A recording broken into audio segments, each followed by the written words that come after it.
reconoce la riqueza de lo real. No estáis aburridos porque las cosas sean aburridas, sino al contrario.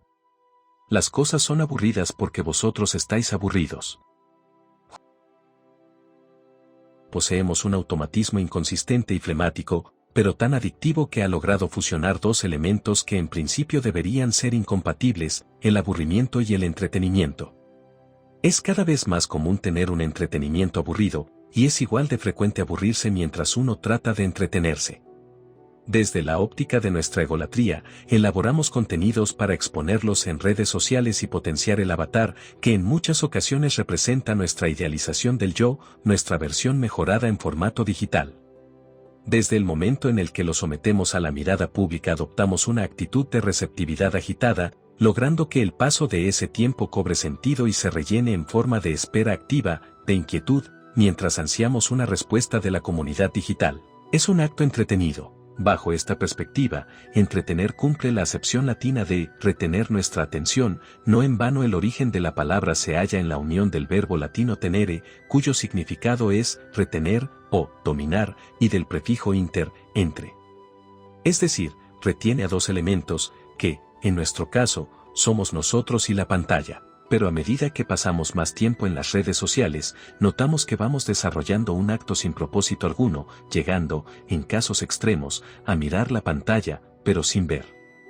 En Instagram apenas dedicamos un segundo a cada foto, hacemos un repaso de 5 minutos a las stories sin prestar mucha atención, pasando el dedo rápidamente, dando likes pero sin detenernos mucho en el contenido. Todo rápido, veloz, casi fugaz, y después apagamos la pantalla. Tras 15 minutos volvemos a repetirlo, sin intención alguna, sin conciencia, corroborando que hemos convertido este acto en una práctica vacía. La supuesta novedad de los contenidos que deberían estimularnos cuando encendemos la pantalla empieza a perder potencia tras la asimilación de que este acto es un automatismo vulgar. Como consecuencia, el entretenimiento actúa con la otra acepción del verbo latino tenere, dominar.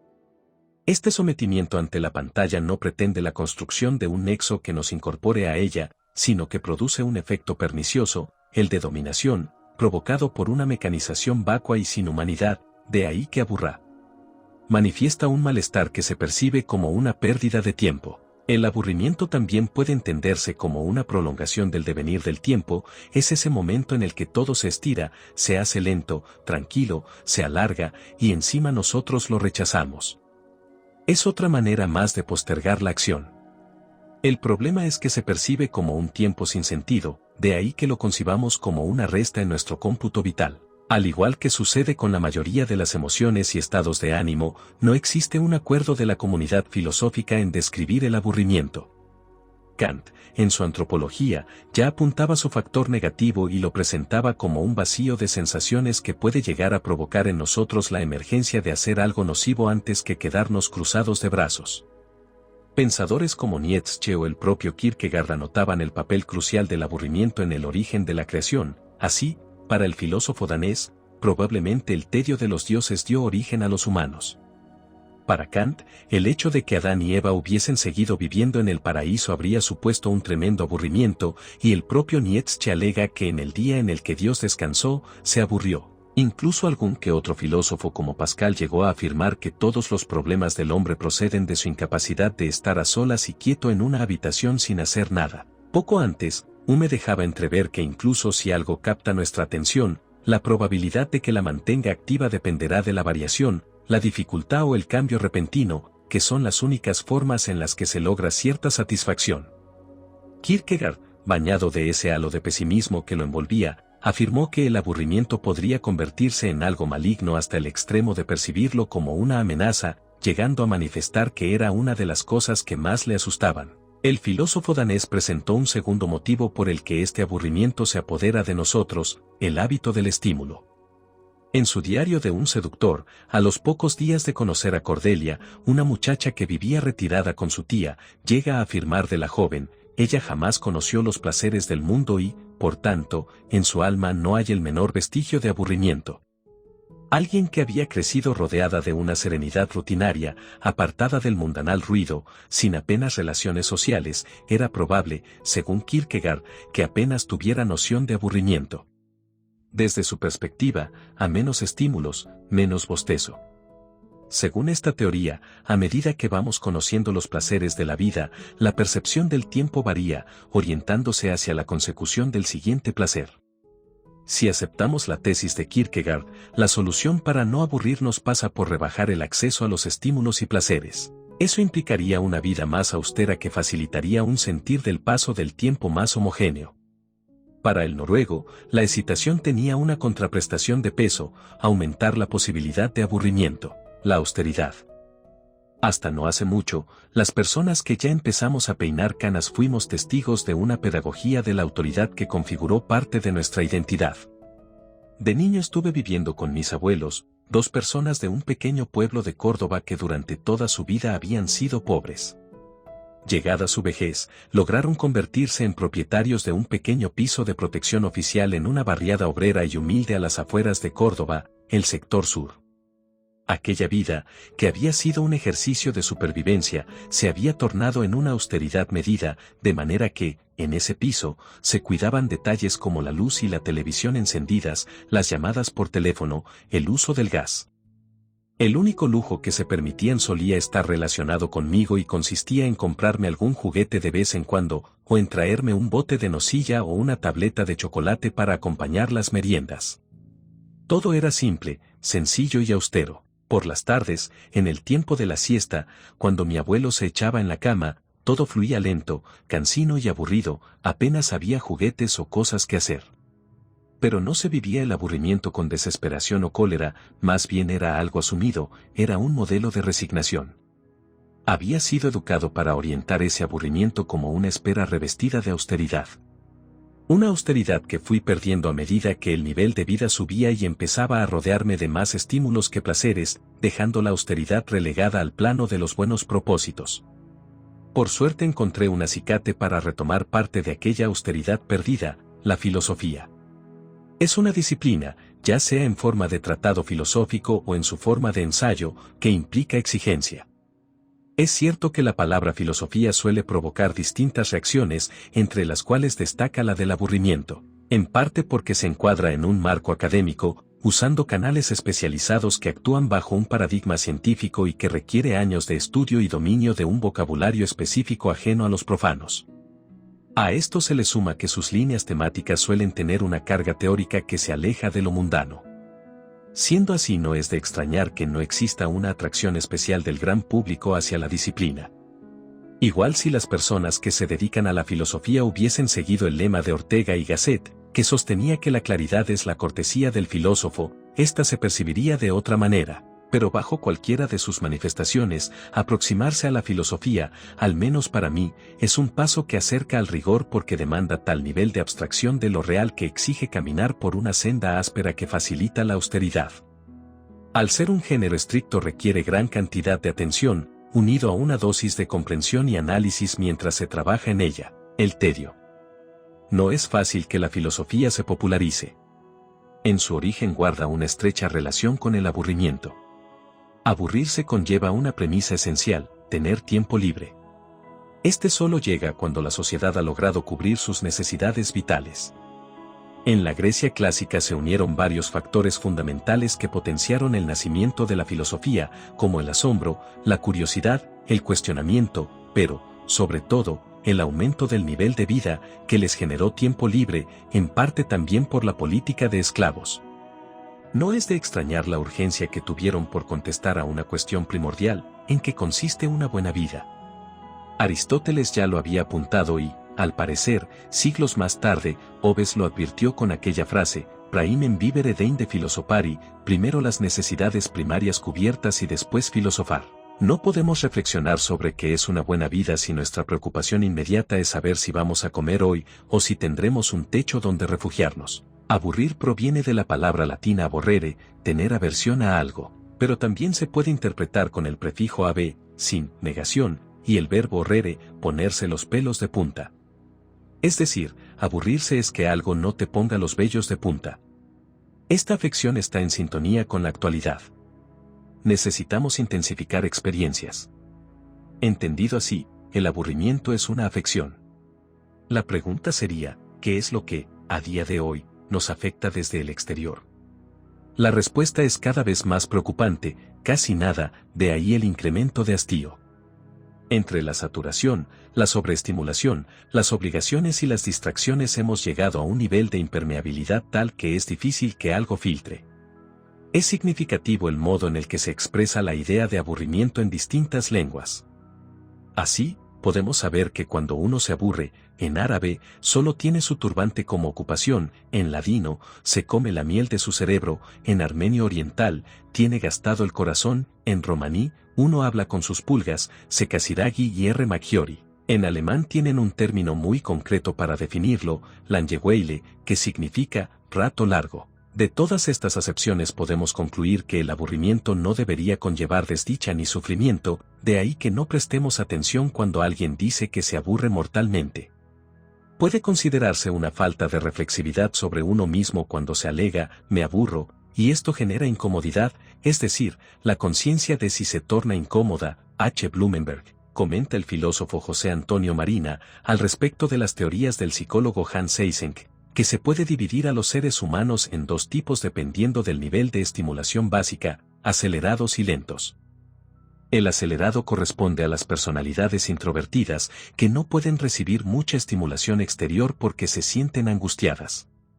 Por eso, prefieren una vida tranquila, sin grandes altibajos emocionales. Son personas que soportan bien el aburrimiento, que identifican con la serenidad. En cambio, los extrovertidos necesitan buscar continuamente estimulación externa. Son los buscadores de emociones. Se aburren con facilidad, y eso les provoca tal malestar que hacen lo que sea por evitarlo. Nuestra sociedad fomenta la figura del extrovertido. Existe una pedagogía rentable de la extroversión que nos acompaña desde la más tierna infancia por medio del consumo de influencers, YouTubes, Instagrames y que termina inyectando esa dependencia de estímulos, desembocando a medio plazo en la sensación de constante insatisfacción. Los problemas en torno a la necesidad de no aburrirse aparecen cuando el bostezo persiste de manera continuada. En esos momentos corremos el riesgo de ascender a un grado superior, el tedio. Si el aburrimiento es fastidioso, el tedio puede llegar a ser mortal. Así lo contemplaba el derecho romano, Van, que recogía el taedium vitae, el hastío de la vida, como un elemento de su jurisprudencia que al parecer capacitaba al sujeto para el suicidio. El tedio conlleva una pérdida total del sentido, ya sea en torno a lo que hacemos o a lo que somos. Pero se muestra especialmente relevante cuando cesa en nosotros el deseo de hacer. Para el poeta Pessoa, el principal problema era ese. No es el tedio de la enfermedad del aburrimiento de no tener nada que hacer, sino la enfermedad mayor de sentirse que no vale la pena hacer nada. Y, siendo así, cuanto más hay que hacer, más tedio hay que sentir. El tedio se incrusta en los huesos, pasando de un malestar inicial a la tristeza, donde la realidad se dibuja banal, apática, indiferente.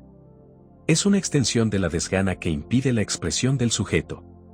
Su magnitud es tan poderosa que elimina las ganas de hablar o pensar, aniquilando la voluntad, lo efímero y el grado zen del aburrimiento. En múltiples ocasiones nos aburrimos porque cultivamos un entusiasmo precario.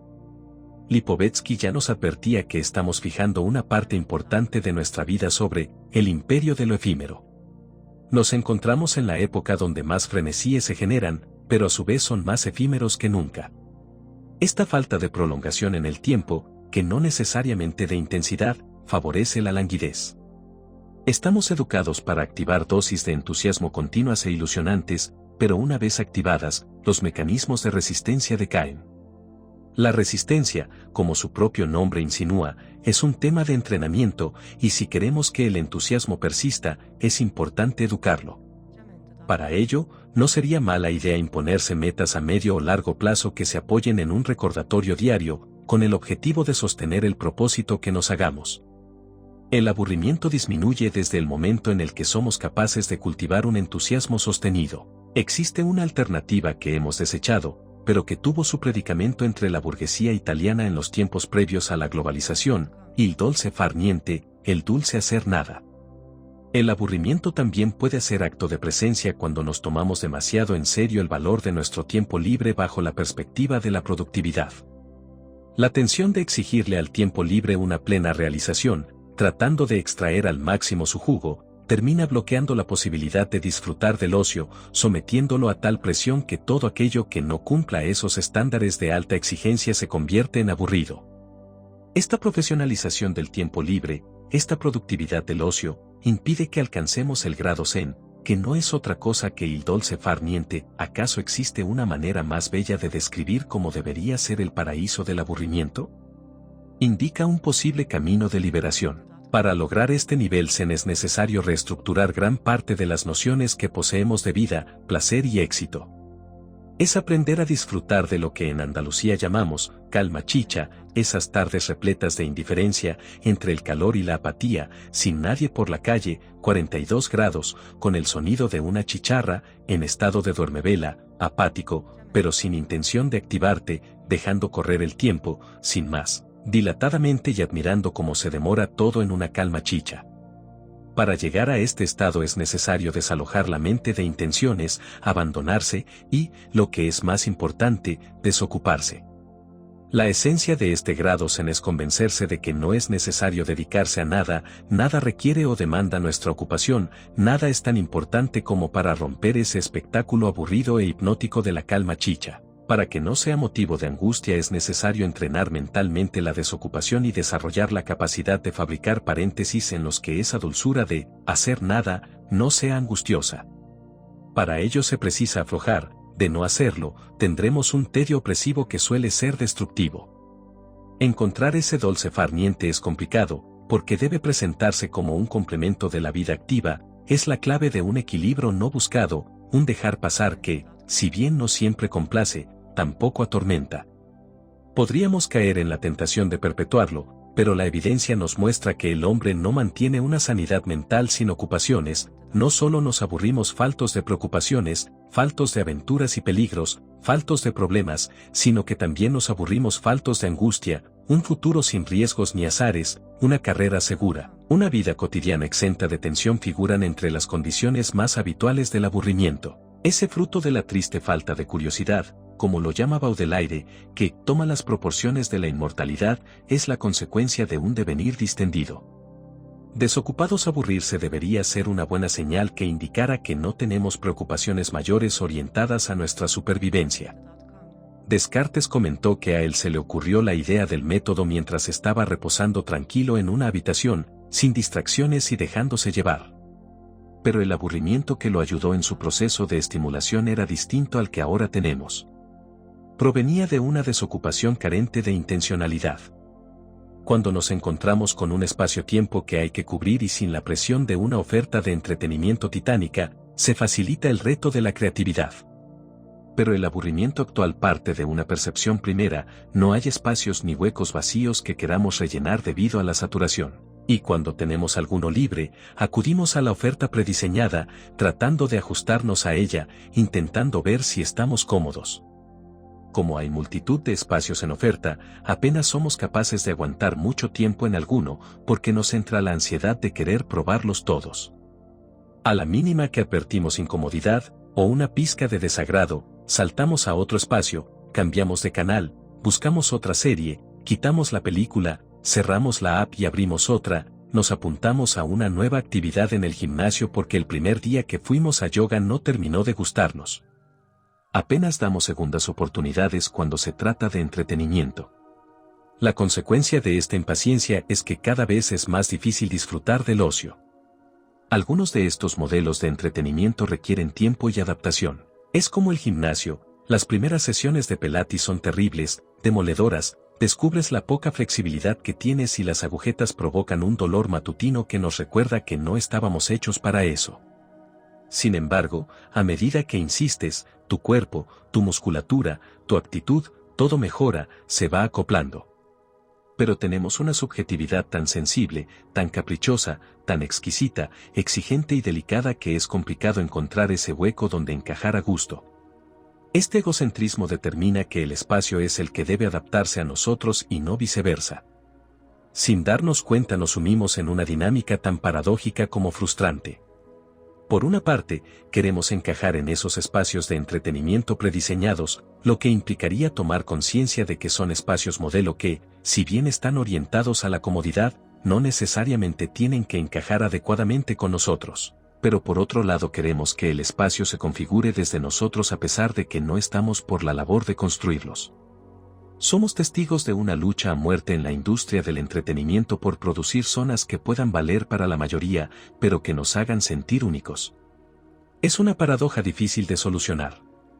El resultado final es el aburrimiento, no tanto porque no nos termine de llenar aquello que consumimos, que también, sino porque viene provocado por un cansancio de buscar. Nos pasamos horas rebuscando entre las películas antes de elegir una, al escuchar una canción por primera vez, si no logra atraparnos en los primeros 30 segundos, la quitamos. Si estamos leyendo un artículo de prensa y tras 2 párrafos no nos ha enganchado, lo dejamos y seguimos buscando. Lo que nos agota es una búsqueda vacía, con un propósito difuminado que no tiene enfoque. No está motivada por la apertura hacia lo exterior, ni posee clarividencia en su intención. Es agotadora porque no sabe lo que quiere, porque divaga de un lado para otro, porque sitúa al yo, al ego, como el elemento central, es decir, buscamos, para nosotros, a la vez que pretendemos que ese algo encaje en nosotros, y no al contrario. Ambicionamos que el exterior se dirija hacia nuestro interior y se moldee según este, lo que limita el crecimiento. El entretenimiento que enriquece es aquel que olvida al yo y se centra en lo externo. La búsqueda que deleita suele ser la que anula al egocentrismo, la que cree que lo importante está fuera de uno, o aquella que tiene claro su objetivo y, por lo tanto, se adhiere a una búsqueda esperanzada. El entretenimiento que reconforta implica también la creatividad. El sujeto que no teme al aburrimiento es aquel que, al levantar la cabeza, tiene la habilidad de encontrar espacios vacíos donde otros solo ven estructuras prefabricadas. Junto a esta capacidad de mirar con una óptica diferente, también posee la voluntad de la acción y se pone manos a la obra para ver si es capaz de construir un sitio de ocio a su medida. Frente al aburrimiento pasivo, que carece de voluntad, el activo implica la construcción del propio entretenimiento o se inclina por un esparcimiento paciente y placentero. El sujeto no busca expresamente aburrirse, pero cuando le llega ese momento no lo convierte en una condición negativa de su existencia, decantándose por la inacción, dejando correr el tiempo sin más. La paciencia y la espera, pocos remedios son más eficaces que cultivar el arte de la paciencia. No es de extrañar que, desde la antigüedad, la paciencia se haya considerado una virtud que encuentra su justificación en la propia etimología de la palabra, proveniente del latín patie, sufrir. La paciencia es la capacidad de saber sufrir sin grandes aspavientos, lo que implica que el impaciente no sabe sufrir, al menos en silencio. Las personas pacientes experimentan el paso del tiempo sin molestar a nadie, sin interrumpir el sentir del tiempo en el otro. El impaciente, incapaz de controlarse, se ve exhortado a expresar su malestar, a dar a conocer al otro su ánimo. Trata de modificar el paso del tiempo del modo más favorable a su persona, mostrando una ingenuidad a prueba a balas. Sin embargo, el paciente procura adaptarse, mostrando un criterio más realista. Pero esta virtud, que ha acompañado a las personas como uno de los fundamentos vitales del bienestar, ha visto mancillado su buen nombre con la llegada de la sociedad del impulso, donde tomar la iniciativa se convierte en el nuevo paradigma del sujeto triunfador. Ahora lo que se valora es la impaciencia. A nadie se le ocurre entrenarse para ese patie, sufrimiento, de cara a estar preparado cuando llegue el momento. No sabemos sufrir. Buscamos rápidamente analgésicos para momentos de dolor, barbitúricos, calmantes, ansiolíticos, opiáceos, pero también terapias inmediatas, autoayuda, entretenimiento, distracción. El mérito no está en la capacidad de saber sufrir, estoicamente, o de aguantar, sino en postergar ese momento lo máximo posible. El problema surge cuando la impaciencia enfocada positivamente se adentra como un malestar que termina provocando agitación. En un experimento se pidió a la gente que permaneciera sentada, sin teléfono ni un libro, durante 15 minutos. Al principio del experimento, se les preguntó también si estaría dispuestos a administrarse descargas eléctricas a sí mismos en caso de aburrirse. Dijeron que por supuesto que no, por mucho que se aburrieran, no iban a someterse a descargas eléctricas. Sin embargo, transcurridos 6 minutos, un buen número de ellos hizo exactamente eso, ese tekel. No, y patie, sufrir, tolerar. El impaciente es intolerante con lo que acontece, carece de estoicismo. Los estoicos eran guerreros mentales que se entrenaban para los momentos de dolor. Saber sufrir pacientemente implica un conocimiento amplio y certero de los mecanismos de la vida. Es aceptar la tragedia, esa mezcla desigual de drama y comedia. La parte cómica de la vida apenas requiere preparación, pero no es así para el lado más dramático. El impaciente no solo es ingenuo, sino que además es un idealista, alguien que mentalmente niega la esencia dramática de la realidad. Desde la perspectiva estoica, la impaciencia es una debilidad, no una virtud. La persona tolerante es la persona que aguanta, no en vano tolerar procede de tolerare, soportar, aguantar. El impaciente experimenta el tiempo de manera atomizada. Se focaliza en el instante siguiente, incapaz de ver continuidad. En su percepción descubre momentos que eclosionan de manera inconexa. Cada uno tiene especial relevancia porque los observa como microrrelatos independientes. La impaciencia hace acto de presencia tanto si está esperando el autobús como si está atendiendo el nacimiento de un hijo, es incontrolable. Le impide jerarquizar la realidad de manera razonable porque pone tanto ímpetu en la impaciencia que no distingue las cuestiones relevantes de las intrascendentes. Por su parte, las personas pacientes suelen poseer una visión más lineal y continua del tiempo, tienen presente su elongación. Bien nos puede servir aquella frase atribuida a Schopenhauer que dice que la vida solo cobra sentido cuando se mira hacia atrás, pero se tiene que vivir hacia adelante. A su vez, la impaciencia está relacionada con la insatisfacción. Satisfacción proviene de satisfactio, hacer lo suficiente, lo necesario. La persona satisfecha entiende el presente desde la perspectiva de una realización suficiente, pero el insatisfecho piensa que es insuficiente y percibe una incompletud, de ahí que tienda a actuar constantemente. No puede evitar estar haciendo, porque así cree que llegará antes a ese momento que aguarda con desesperación. De ahí que al sistema le salga rentable propagar sus bondades. Se fomenta la impaciencia desde el momento en el que se diseña un régimen del deseo en torno a objetivos cercanos y asequibles, lo que nos estimula a perseguirlos con denuedo, ilusión y, sobre todo, con optimismo. Entramos en dinámicas de recompensas inmediatas y fáciles sobre cuestiones ligeras. Todo conduce, una vez más, hacia la categoría del hacer y del aparecer, apariencia, dejando a un lado la más importante de todas, la del ser. El inconveniente aflora cuando aplicamos la impaciencia a cuestiones que no la admiten como, por ejemplo, modificar la personalidad, cambiar nuestro modo de ser, construido a lo largo de una vida, por medio de 21 pasos, o apuntándonos a un taller de meditación, o asistiendo a sesiones de coaching, o leyendo un libro de autoayuda, es algo muy complicado.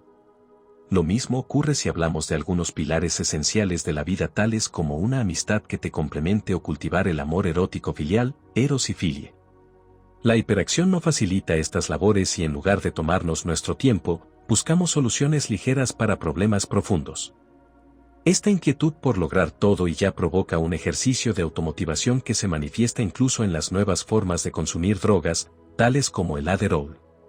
Son psicofármacos que buscan la estimulación y la agitación, procurando que el sujeto esté en tensión y activo desde que se despierta, hambriento por coleccionar el mayor número de experiencias posibles. No estaría de más recordar una frase de John Stuart Mill al respecto: sería absurdo pensar que mientras en la evaluación de todas las cosas se toman en cuenta tanto la calidad como la cantidad, en la evaluación de los placeres se tome en cuenta exclusivamente la cantidad.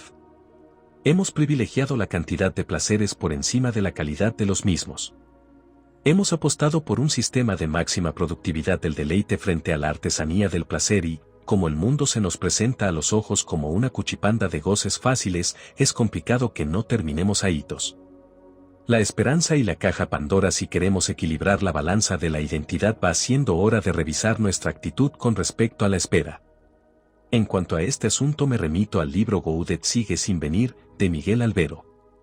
Para Albero, la espera ni es favorable ni contraproducente, es la esencia sobre la que pivota gran parte de la existencia. Desde moratorias niñas en la cola del supermercado hasta otras más trascendentales, como el nacimiento de una hija, el fallecimiento de un padre moribundo, la batalla contra el cáncer.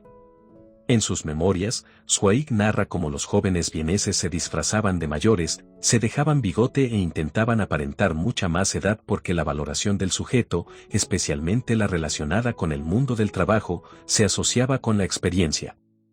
La juventud, por aquel entonces, no era un valor laboral en alza.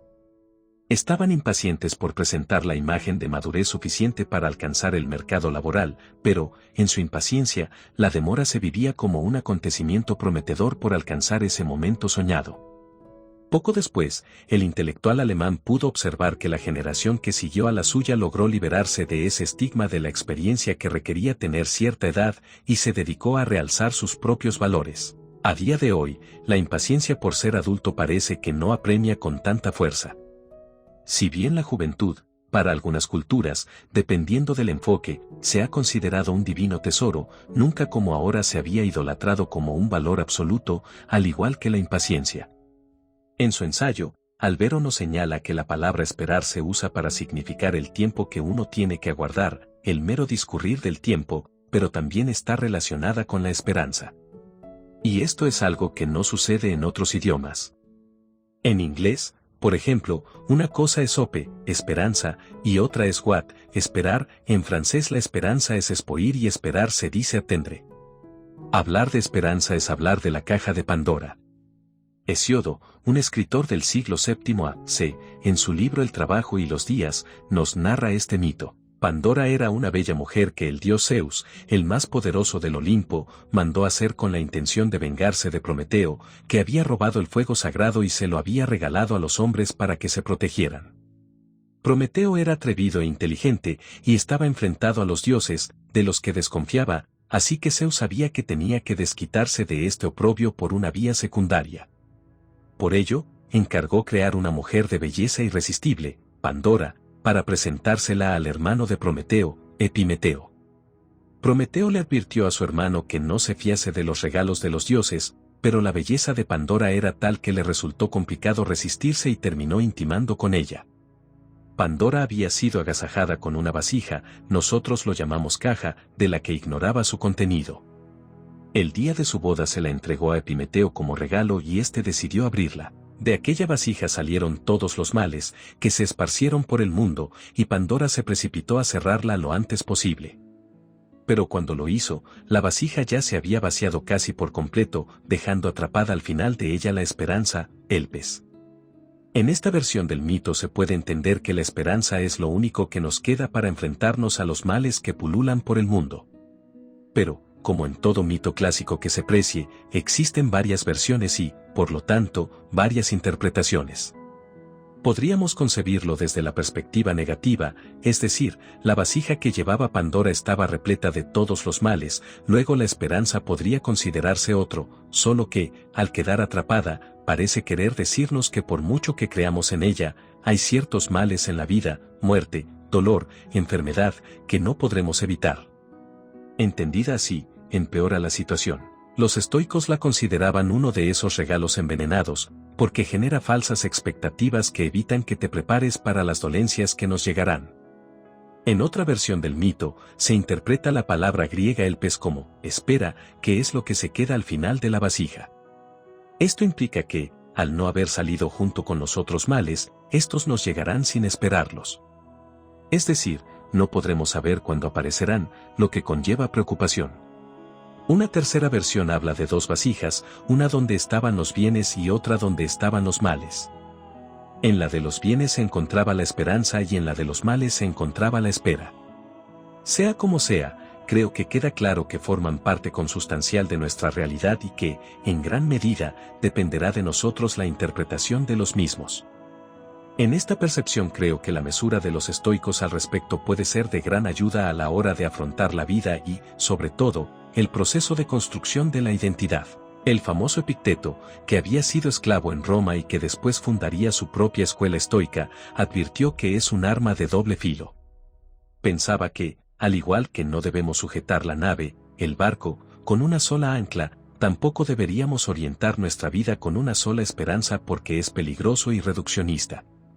Esperar que una persona cambie, que el futuro mejore, que me reconozcan el trabajo bien hecho, que me quieran. Para los estoicos era una vía para evadir lo real. De ahí que, para rebajarle su importancia, Epicteto aconsejara no aferrarse solo a una. Incluso, llegado el momento, no sería mala opción perderla. Puede resultar extraño, pero si hacemos el análisis desde el punto de vista de Schopenhauer, encontramos que su pérdida es uno de los mejores argumentos para tener que activarse. Quien ha perdido la esperanza ha perdido también el miedo, tal significa la palabra desesperado. No es mala idea perder el miedo. La agenda. Si analizamos nuestro día a día, es probable que observemos que la organización del tiempo, o más bien la falta de este, se ha convertido en un eje vital encargado de vertebrar nuestra vida. Y por si eso no fuera suficiente, en muchas ocasiones esta organización prescinde de nosotros a la vez que nos somete nada más abrir los ojos. Las agendas son más dinámicas que nunca. Borramos eventos, escribimos otros, olvidamos algunos. Rara es la semana en que no tengamos que ir apuntando cosas y modificándolas.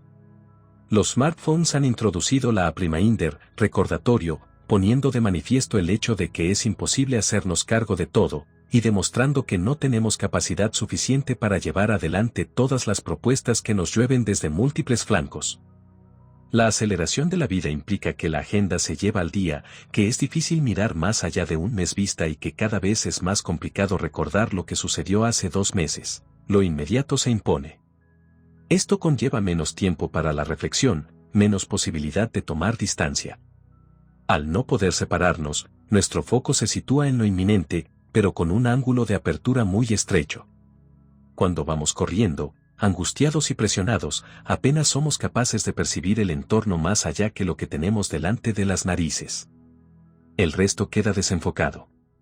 Al estar tan pegados a lo urgente, miramos nuestra vida muy de cerca, condicionamos la vista y el pensamiento a lo que sucede en la proximidad y reducimos el campo de mira.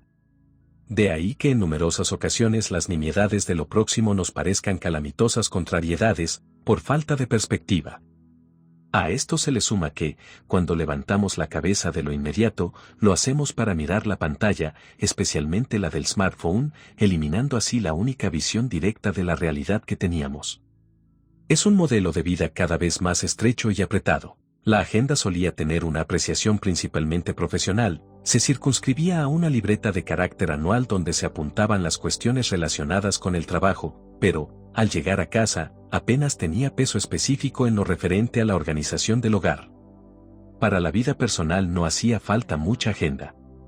Dentro de ese tiempo libre, el hábito organizaba las rutinas y la vida personal dejaba tiempo suficiente para saltarse esos hábitos cuando fuera necesario sin precisar programación. Pero en esta hipermodernidad la dinámica laboral se ha extendido al ámbito personal, lo que implica que la agenda se apodera también de nuestro tiempo libre. Hasta hace poco, el gesto de llegar a casa y dejar aquella libreta de pastas duras en la entrada, junto con las llaves, era un ritual de separación, de distancia, de cambio. Quedaba claro que entrábamos en ese reino donde la mayor riqueza que teníamos era la posesión de nuestro tiempo. Ahora, sin embargo, la agenda del smartphone la llevamos siempre encima y se apodera de la organización de nuestros días, semanas, meses. Las apps se sincronizan con nuestros calendarios de Google o de Apple, ni siquiera somos dueños de nuestra agenda desde el momento en el que no somos los únicos en apuntar en ella los eventos. Cada vez más personas y aplicaciones tienen calendarios cooperativos. Una mañana te levantas y ves que tu jefe ha programado una reunión para hoy que no estaba prevista y la ha compartido en la agenda laboral a la que estás conectado. Pero, al mismo tiempo, tu hermana, con la que participas de una agenda familiar, te apunta que por la tarde habéis quedado con tus padres para celebrar su aniversario y, por si no fuera suficiente, la app del gimnasio te ha anotado que tienes clase de spinning a las 21 horas. Es decir, no has necesitado registrar ningún evento, pero te despiertas y ya tienes todo el día ocupado. Al tocar con el dedo el calendario de mi teléfono móvil para anotar algo, lo primero que me aparece es, título, apunto lo que debo hacer y a continuación hay un círculo de color azul por defecto que me recuerda que si no lo modifico será un tema familiar.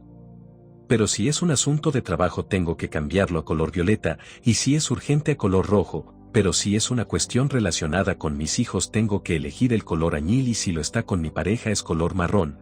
pero si se trata de los amigos es amarillo, y si es algo asociado con el gimnasio será verde, es decir, existe un código de colores para que cuando abramos la app, se nos facilite la delimitación visual de sectores que configuran nuestra actividad. Justo después me reclama que apunte la fecha de inicio y fin. Ya no se limita a que haga el apunte en un día concreto. Ahora solicita la hora de finalización. Esto provoca la impresión de que son acciones que, al ser muy concretas, te posibilitan que pongas en marcha otras. Genera la impresión de llevar una vida a saltos, llena de eventos que se envuelven en micronarrativas pero carentes de relato.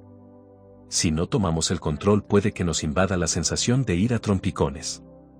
Cada vez que apuntamos algo, completamos un hueco de ese vacío estético que nos presenta la pantalla del móvil cuando miramos el almanaque.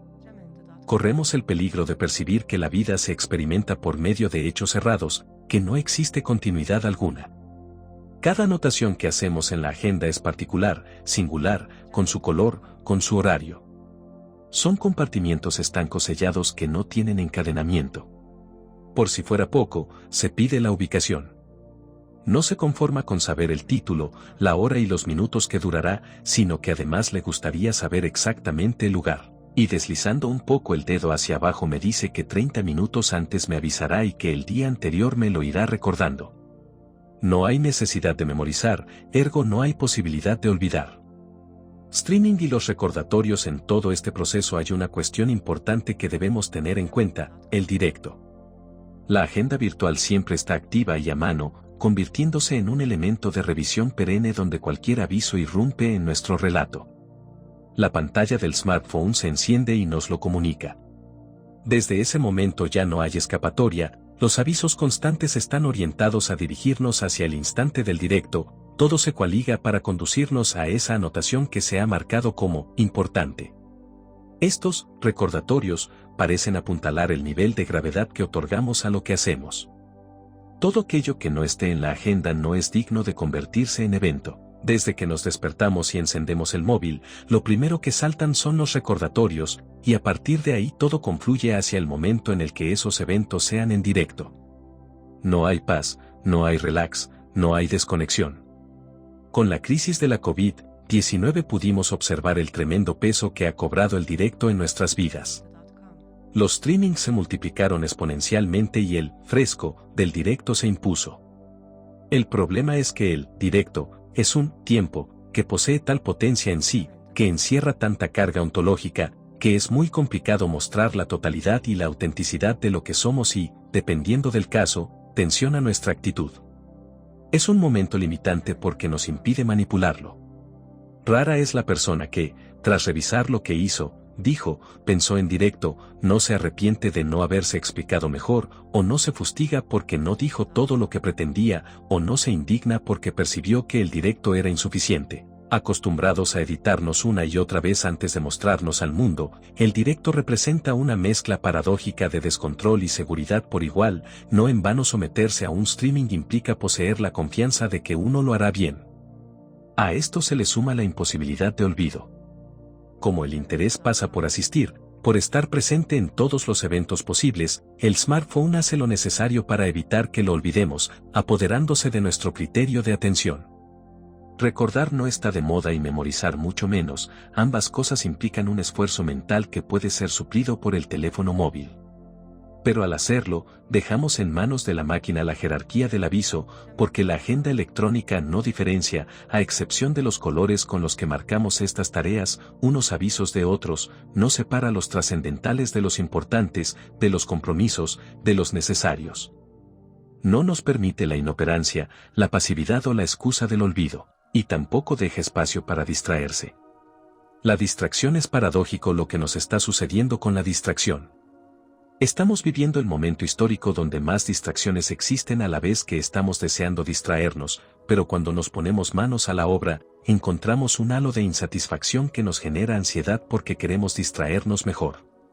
No me negaréis que en más de una ocasión habéis enviado mensajes a los amigos, familiares, colegas pidiendo a gritos que os ayuden a distraeros, solo que, en lugar de solicitarlo así, habéis escrito cosas como, alguna serie que hayáis visto últimamente que merezca la pena, o, ¿qué película me recomendáis? Es que las he visto todas y son un rollo. Y si nos devuelven el mensaje coincidiendo en que la película plataforma está muy bien, nos lanzamos, no sin un cierto toque de desesperación, a consumirla.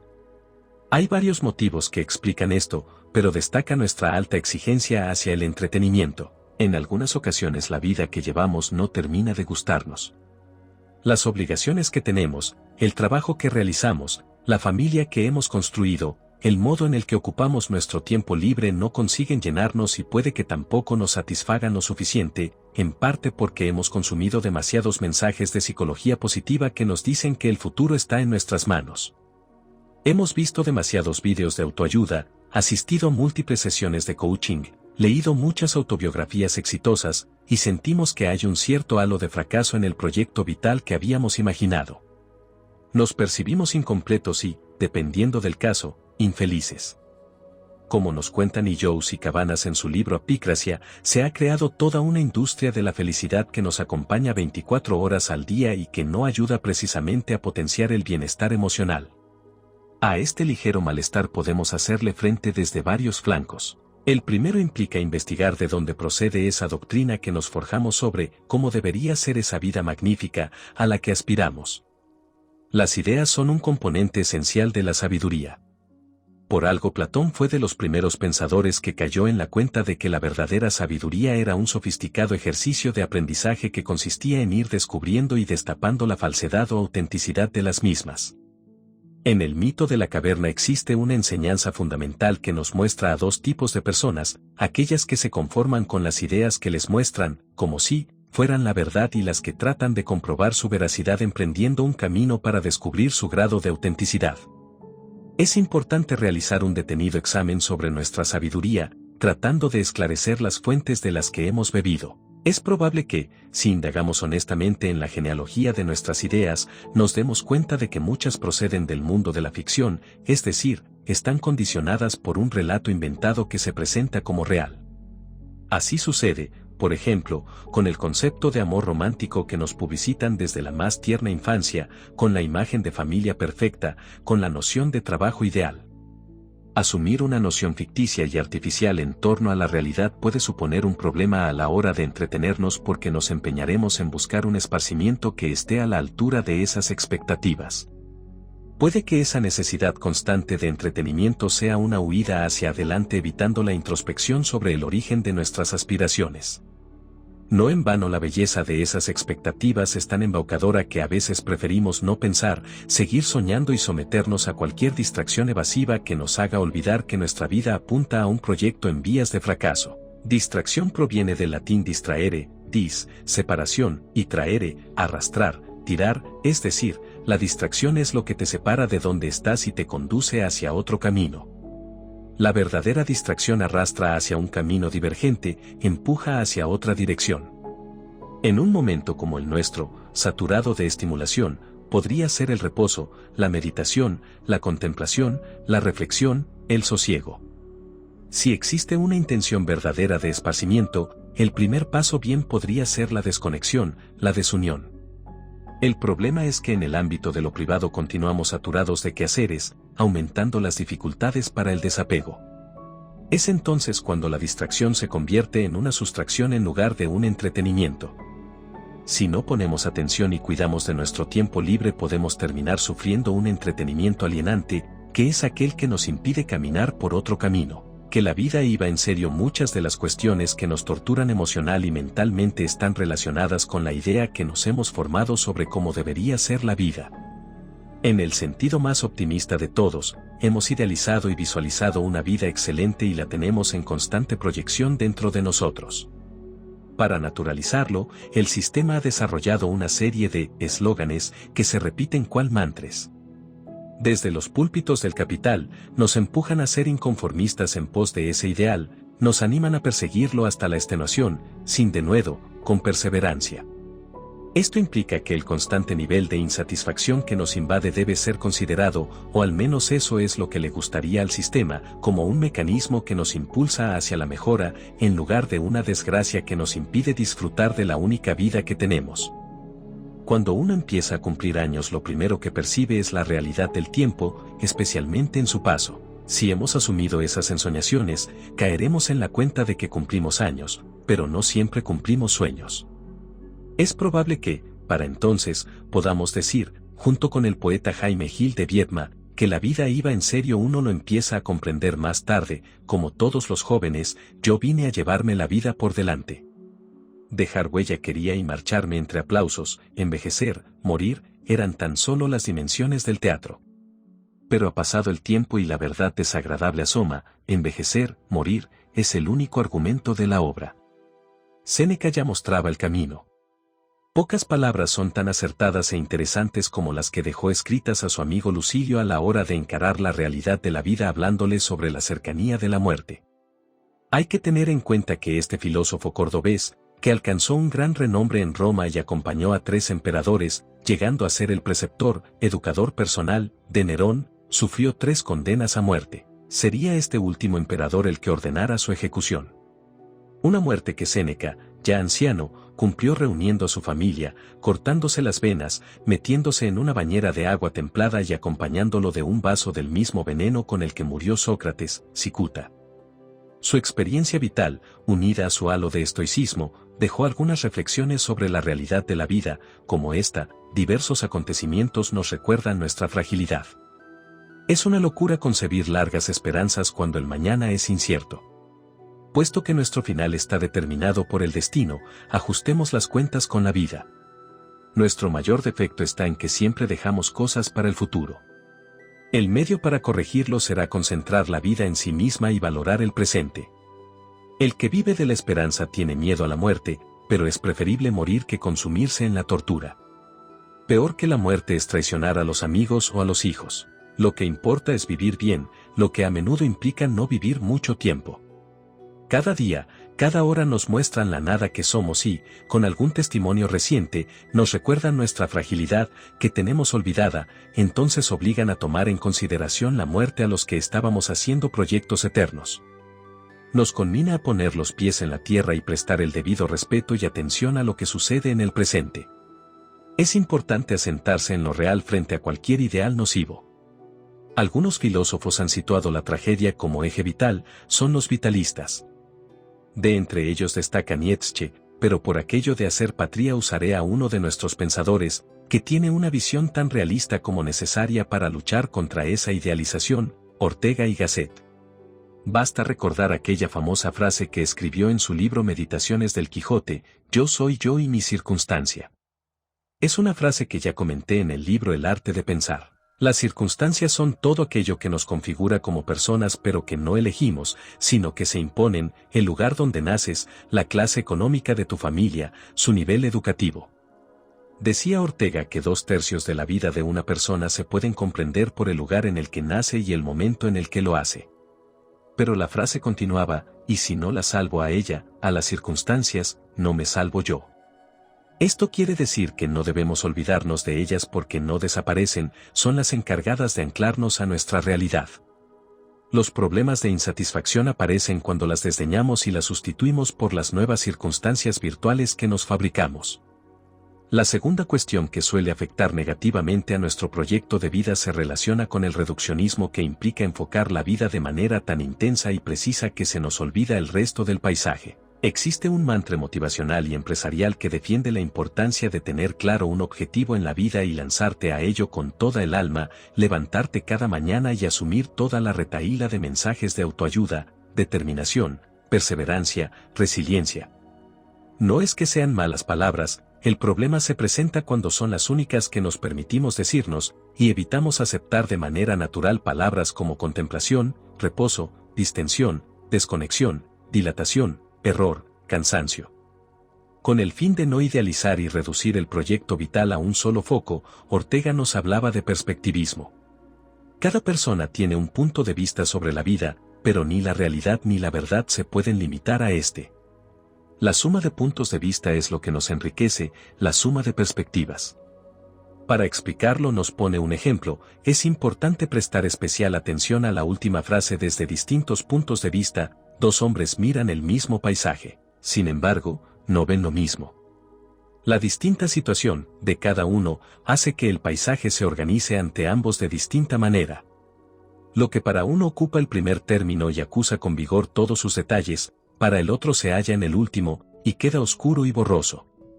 Además, cada uno de ellos percibirá porciones del paisaje que al otro no llegan. ¿Tendría sentido que cada cual declarase falso el paisaje ajeno?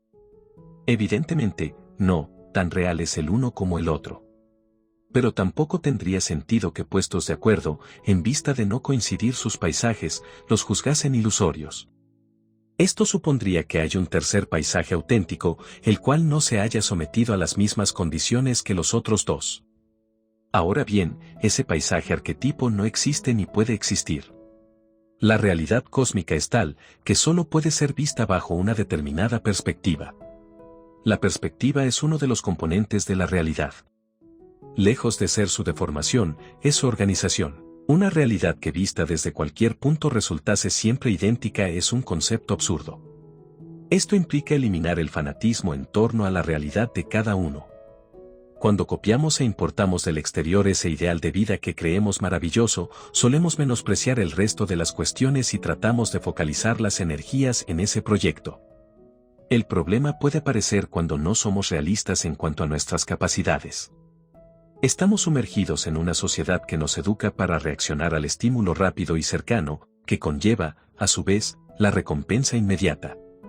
Como ya hemos apuntado, somos velocistas, reservamos los esfuerzos para trayectos cortos e intensos, pero no estamos entrenados para las medias o largas distancias. Sabiendo esto, ¿por qué idealizamos modelos de vida que implican trabajo y esfuerzo a largo plazo sin entrenar la voluntad para estos trayectos? Es, como mínimo, paradójico. La procrastinación y la distracción se topan con la presión laboral y personal. Cuando Ortega nos expone esta doctrina del punto de vista, nos deja bien claro que existen otras perspectivas sobre la realidad que sería conveniente observar. Lo que es absurdo es pensar que hay un paisaje ideal, porque no es así. El ideal, como su propio nombre indica, no es real. A esto le sumamos la potenciación de una egolatría más defensiva que ofensiva. Hablamos de nosotros, nos exhibimos, nos diseñamos, avatar, pensamos en nosotros, sobre nosotros y para nosotros, lo usamos como un mecanismo de defensa ante la hostilidad de un mundo virtual que se está diseñando bajo el paradigma de la perfección y tratamos de construir una coraza digital que, en muchos casos, solo sirve de parapeto para que nuestros estados de ánimo no sean percibidos por los demás. Al mismo tiempo filtra y deja pasar todas esas maravillosas y simuladas emociones de los otros que consumimos a diario en la pantalla. Es complicado progresar sin realizar un simple ejercicio de empatía intelectual, que no emocional, hacia el otro, sin querer escuchar y aprender sobre su perspectiva. Cada vida es un punto de vista sobre el universo. En rigor, lo que ella ve no lo puede ver otra. Cada individuo, persona, pueblo, época, es un órgano insustituible para la conquista de la verdad. Ortega y Gasset.